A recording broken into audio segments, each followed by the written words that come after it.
खत्म कर दिया है। बस कर संडे दीमा चबीली आई गुरुजी। जल्दी आओ मरो। अस्सलामुअलैकुम। वालेकुम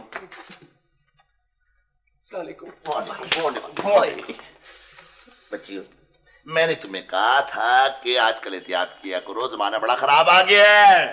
हमसे ज्यादा एहतियात कौन कर सकते है गुरु?